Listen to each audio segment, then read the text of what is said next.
সিএনজির সাথে সংঘর্ষের পর সড়ক থেকে খালে পড়েছে ট্রাক, যাতে প্রাণ গেছে ৩ জনের।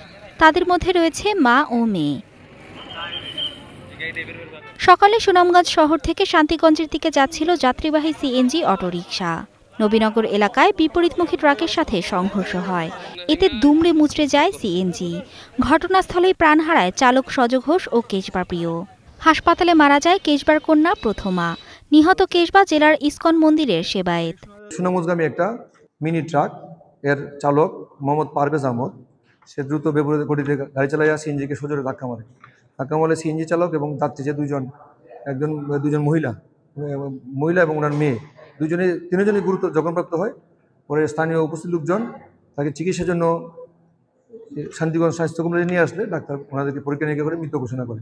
তারা আপনার হবিগঞ্জ যাওয়ার উদ্দেশ্যে আপনার সকালে রওনা করছিলেন। পাগলার নিকটস্থ বাজারে অ্যাক্সিডেন্ট হয়েছে। তো আমরা তৎক্ষণাৎ খবর পেয়ে পাগলায় এসে আমরা দুটা লাশ শনাক্ত করেছি। ওনারা তিনজনই আমাদের স্কুলের ভক্ত। ওর এক ছেলে এক মেয়ে আছে, ওর স্ত্রী আছে। এটার ওখানে আর তো এরা কোনো জায়গার সম্পদ না বা কোনো আয় উন্নতি নেই। সড়ক দুর্ঘটনায় মা ছেলে সহ ৩ জন মারা গেছে রংপুরে। নিহতরা হলেন পীরগাছার শাহিনা বেগম, তার শিশুপুত্র স্বাধীন ও পিক আপের হেলপার আরিফ। সকালে নগরীর দমদমা ব্রিজ এলাকায় পণ্যবাহী পিকআপ ইউটার্ন নেওয়ার সময় ধাক্কা দেয় বালুবাহী ট্রাক। এতে ঘটে প্রাণহানি।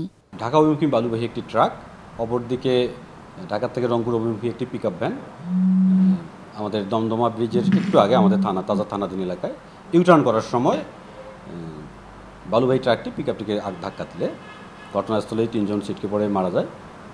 পিকআপের হেলপার, পিকআপে যে মালামালের তালেবের স্ত্রী এবং তার 1 বছরের একটি সন্তান।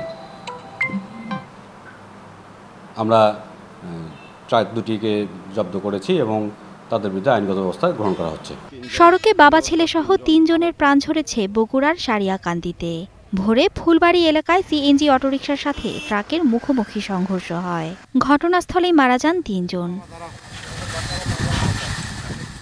Mithila Anjum, Star news.